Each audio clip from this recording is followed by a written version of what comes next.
She got this tattoo of the key, which, by the way, we need to talk about the key.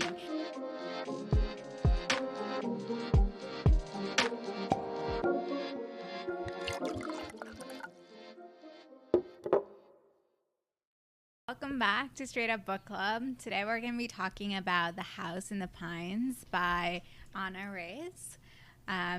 I'm so excited about this book, Heather. Like, we just stumbled upon this, and it's such a good read. I'm so glad we found this book, and it's perfect for spooky season. I agree. It's such a good book for October as the weather's starting to change. And yeah, I'm really excited to talk about this one. Like, we were kind of talking earlier about how you just kind of stumbled upon it, but it's honestly the perfect read for right now. So I feel like it was serendipitous that the other book that we were supposed to read wasn't available at the time. So I'm very happy. Yeah. So before we get started, how was your week? It was good. I saw you, so that made the week. Nat was here in person, so we recorded a couple episodes in person, and then you took off. And what did the rest of my week look like? Oh, I saw Fred again, which was so fun. Saw him Thursday night, so it was like a fun, jam-packed week. And now the weekend is definitely more chill for me, so I'm also looking forward to that too. The balance is key. What about you? How's your week? Well, yeah, it was the highlight of my week was seeing you too. I was in Toronto great. For a quick trip, and yeah, I mean, it was a little bit hectic, but it was really fun to, do a couple of episodes in person too. And then, yeah, after I got back, honestly, it's been kind of a spending week, just buying furniture for the new place. I'm like low-key stressful, but good overall, exciting. It's always a lot at once. Like, every time you have to, get stuff, it's like, well, you need a couch, and then you need a bed, and then you need, moving is just an expensive thing in general. Yeah. But then you don't have to buy a couch or a bed or anything like that for a very long time, so. It's true, yeah. And the couch and the bed are the most expensive. After that, everything is gravy. Gravy. Love it. Gravy. 90 years old. Okay, you want to get into this book? What's happened so far? So we've read the first 21 chapters, so yeah, let's get into it. I feel like a lot's happened, and it's still shrouded in mystery. So much has happened, and it's two different timelines as well, so we're kind of getting the current timeline and then an older one. Actually, it's kind of three timelines, but it's hard to keep track of it all. But I think the main thing is that we start with 25-year-old Maya. She's living with her boyfriend Dan, and we find out that she can't sleep. She's having insomnia, and it becomes revealed that she has an addiction to Klonopin, which I had to look up. I wasn't sure what it was, but I think it's it's used to treat insomnia, but it's actually more widely used as an antipsychotic drug, which is interesting. And one night when she can't sleep, she finds a video online. And she says it's one of these videos that, probably wouldn't have stood out to her, except for the fact that there was something very familiar to her about it, and also the person in it she knew. And essentially what it is this woman and this man, they walk into a diner late at night, they sit down in a booth, and the woman just collapses and dies. And the man, tries to save her, the waitress comes, and there's a moment when the man, looks at the camera, and Maya says, I feel like he's looking at me. And she recognizes the man. The man is Frank, which is a man that she dated when she was in high school. So this kind of makes her spiral a little bit. And we begin to find out that one of the biggest reasons why she's spiraling on this is because when she was a teenager, I think she was about 17 or 18, the age before you go to university, the same thing happened to her friend, Aubrey. And we didn't get all the information right away. We just know that her friend Aubrey died when she was this age, and that this guy Frank, a guy that she dated, was with her. So Maya knows that something suspicious is happening, so she decides to return to her hometown where this latest video took place, the one that she came upon that night when she's having insomnia, to figure out what happened. And then we keep kind of jumping back and forth between the present and back then when she was a teenager, and it begins to be revealed that her and Frank had met one summer. He was a librarian. He was a little bit older than her, and it seemed like he didn't have a great relationship with his father or something along those lines, and he's been building this cabin in the woods. Where we end off halfway through is Maya's getting ready. This is the past. Maya's getting ready to go see her friend Aubrey, and it's supposed to be their last night together before Maya goes to Boston University. And she goes there, tells Aubrey that, like, this Frank guy, she has feelings for him, she might defer for a year, and her friend Aubrey's, like, really upset about it. She's like, he's gonna bring me to this cabin in the woods that he built, and Aubrey thinks it's a little bit weird. And then the next day, when Maya's waiting for Frank to come pick her up and take her to this cabin, Aubrey shows up. And Maya knows that she's there to kind of, one, meet Frank and maybe just kind of, like, keep this relationship from happening. And they, like, Frank says hi to Aubrey and then makes up an excuse for not bringing Maya to the cabin anymore and says to Aubrey, "Do you want to ride home?" And she accepts. And we kind of end here. But I think there's a lot of allusion to the fact that this is the moment when Aubrey's about to die. But there's a lot of other little things going on. Like, we get a little bit of, like, information about Maya's background, where, like, her father was a writer, but he was killed in Guatemala. Her mom is a stay-at-home mom. No, sorry, she's not a stay-at-home mom. Her mom is a single mother, but she works as an EMT, so she works a lot of shift work, isn't necessarily home all the time. She started doing, like, LSD when she was a young teenager. Dr. Barry's this figure who gets her onto these, like, antipsychotics because she has an Aunt Lisa who did have a psychotic episode. So there's a lot of, like, other little things happening throughout, but the main thing is that, like, her best friend died and now this other woman has died and it's being shown on a video in her hometown and she's trying to figure out what happened. But there's just so many other, like, little moments kind of throughout, which is all very interesting. And I feel like there's so much to talk about, and I have theories, but I don't know. Let's get into our feelings on everything. Yeah, just one thing I want to add in there is, like, Ruby, right? Like, we find out about Ruby as well. Right, that's the other thing. Yeah, that was really interesting. And once we start digging into, like, other people that he might have killed in this way or whatever is happening, right? Like, there seems to be people around him who are dying. And Ruby's one of them, and Ruby is his ex. And it sounds like Maya doesn't fully know if they're still together, but turns out later that, you know, she died before he moved away from that town.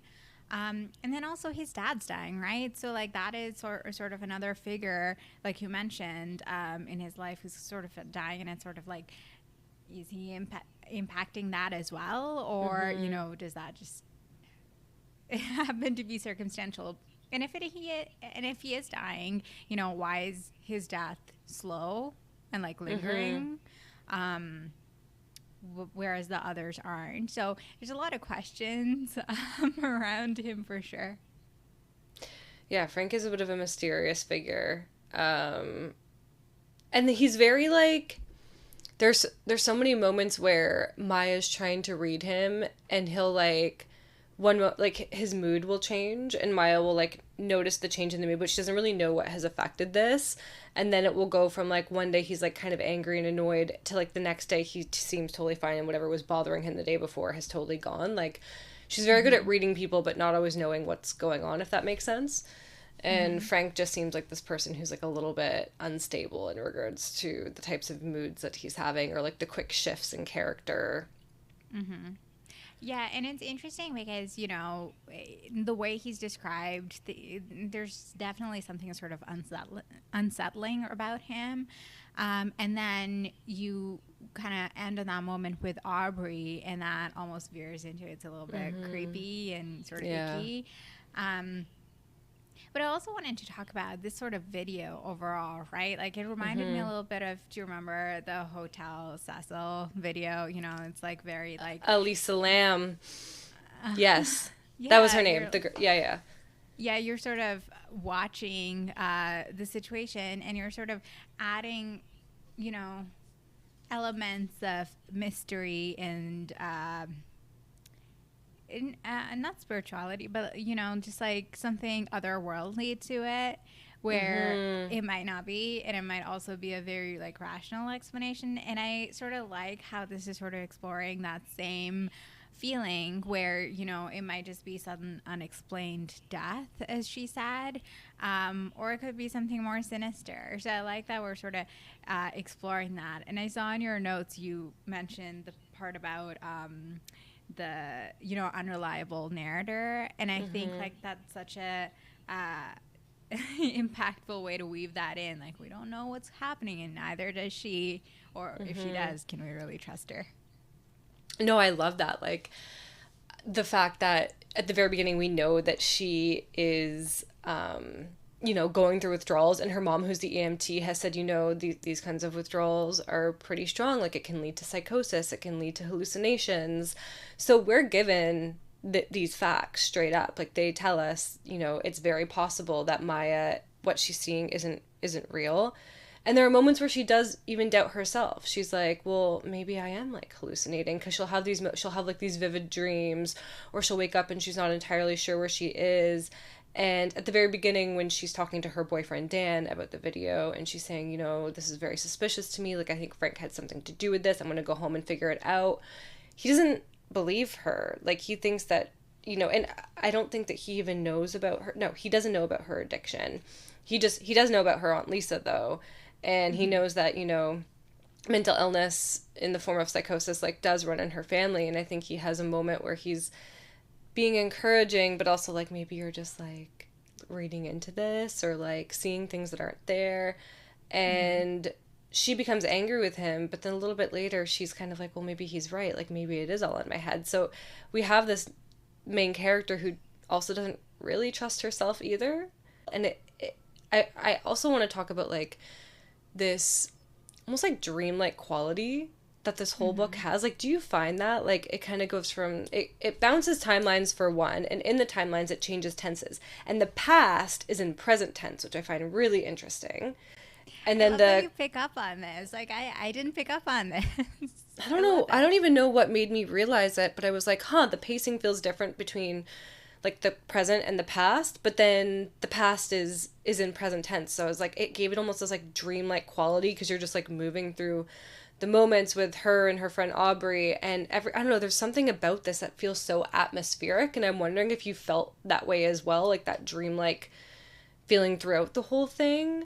Yeah, it definitely feels very like trance-like, and I think that's definitely like compounded by these moments of time loss, and we don't really know what's happening. So I think like those sort of work together really well. What do you think is happening with that time too? Like, to your point, like, if we are sort of moving through this in this dreamlike state, then I mean, that's associated with dreams. You can't really pinpoint time, and that time is sort of not present in your dreams, right? It's very loose.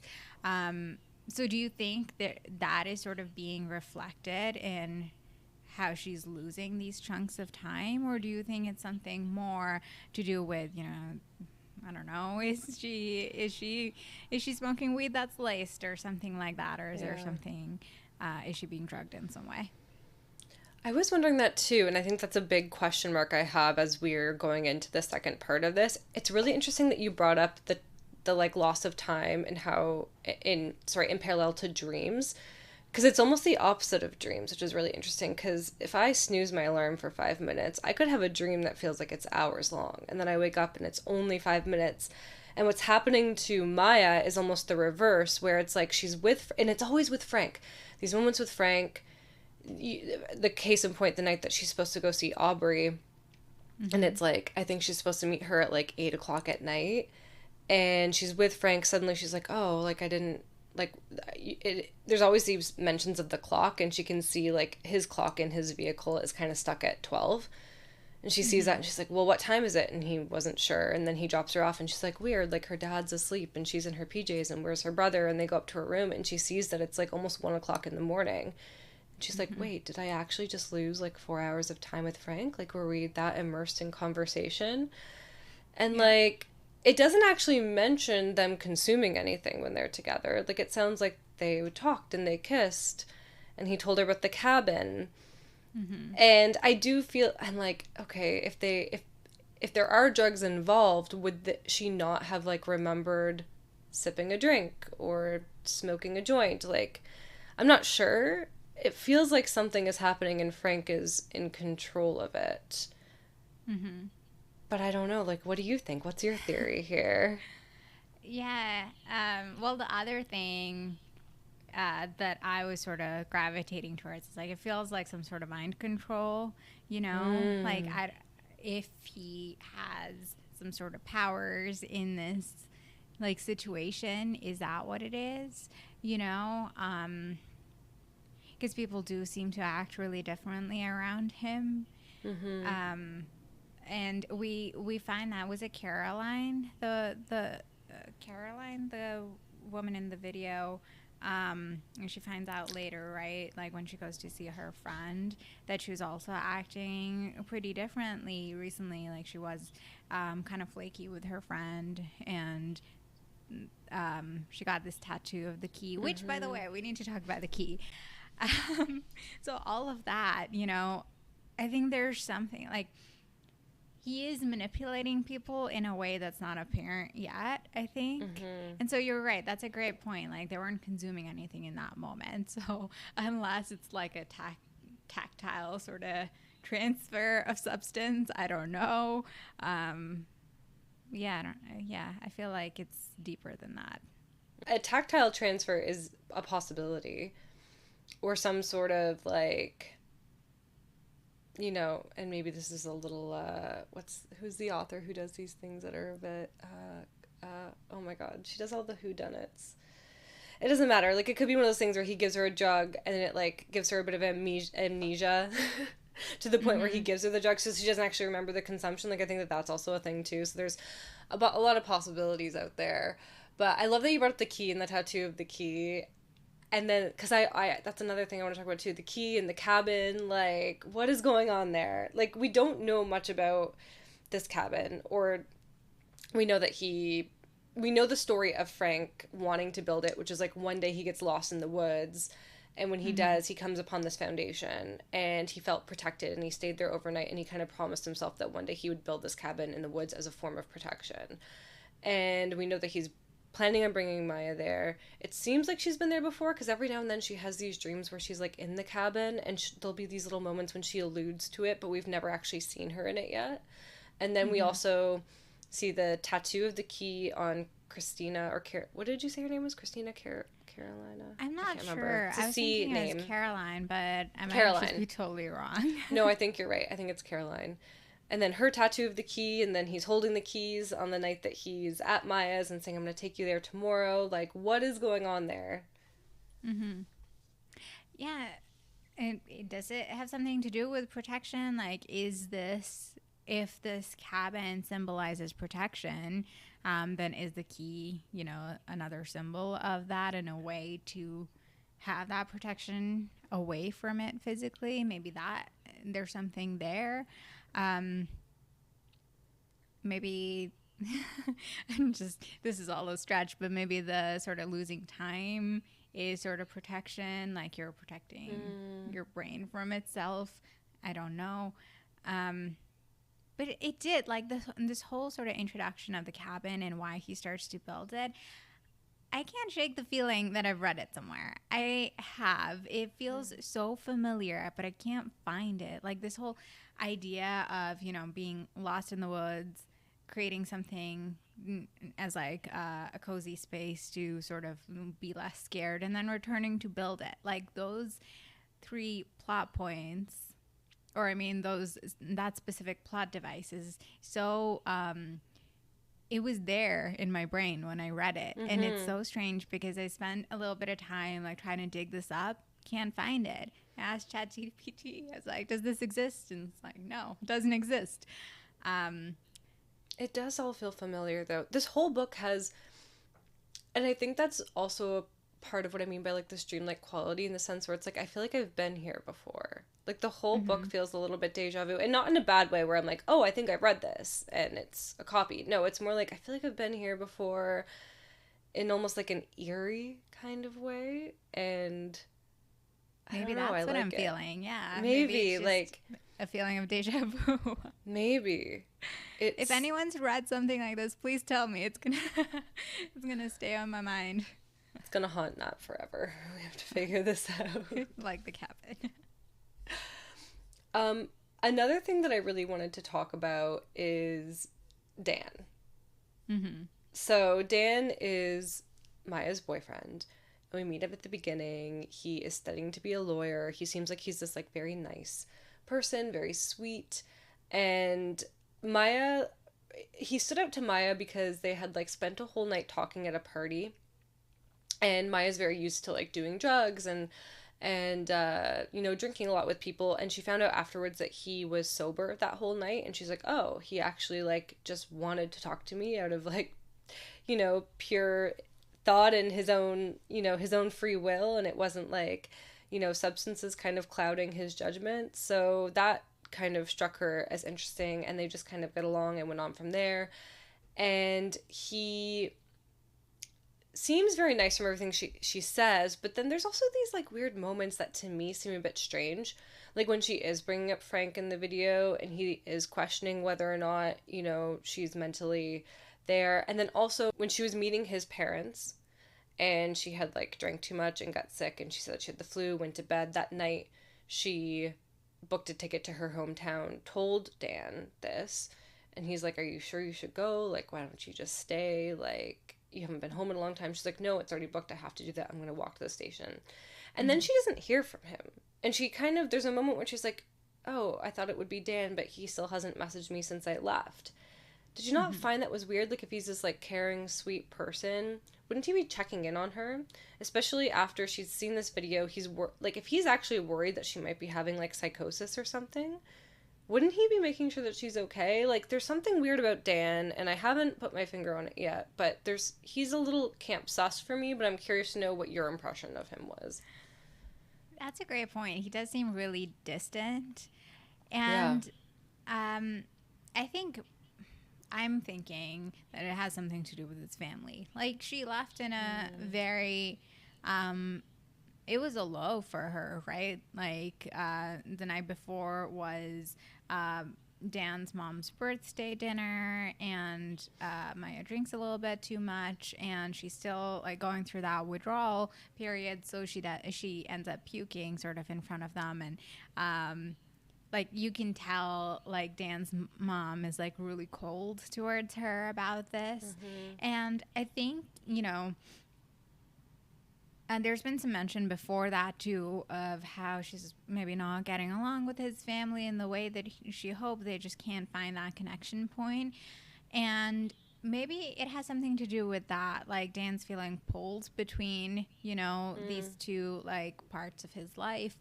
Um, and I mean, if your partner acted that way and you didn't know what they were really going through, because he doesn't know about the Clonopin, right? Like at this Mm-hmm. point, um, you would want some distance. You'd be like, okay, like that was a little bit extreme. Like maybe I feel like it hasn't hit.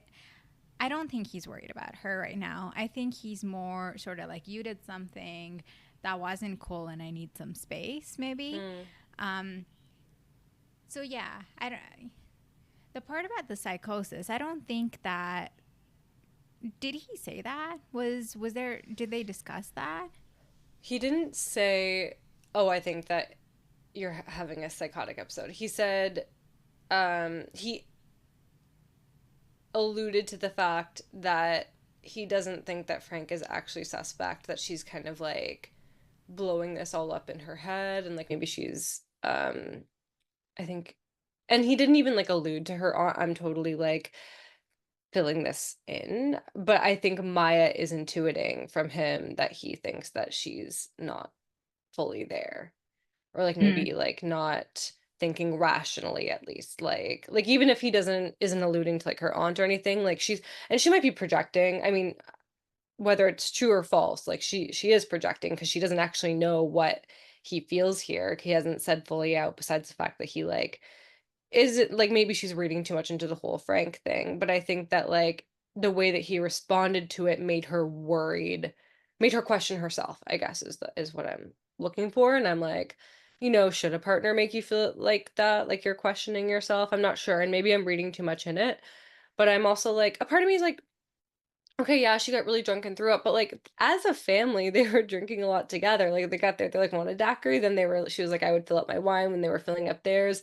Yes, she had a lot of gin before she got there, but it was also kind of like it wasn't like she came to this teetotaler's home and they were like having their little dinner and then she got sick. Like she could have just been a lightweight and been like, I can't keep up with you all. Like, I don't know.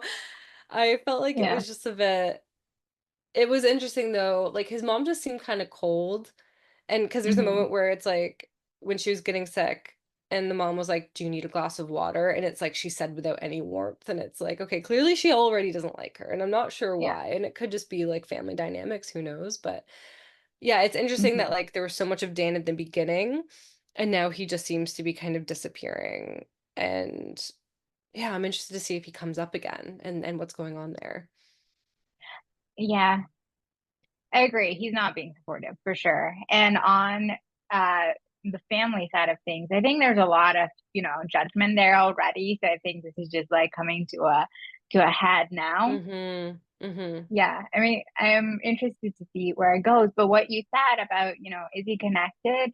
I'm really interested there too, because it's always those sleeper characters, right? You're like, Yes. these are sort of the background characters, and then you find, they're actually playing a central role. The delivery Um, guy in I was just thinking First about Lie that. Wins, Yeah. yeah. So now I'm not, because he felt like he came so out of left field, I'm like just looking for the characters that are left field characters.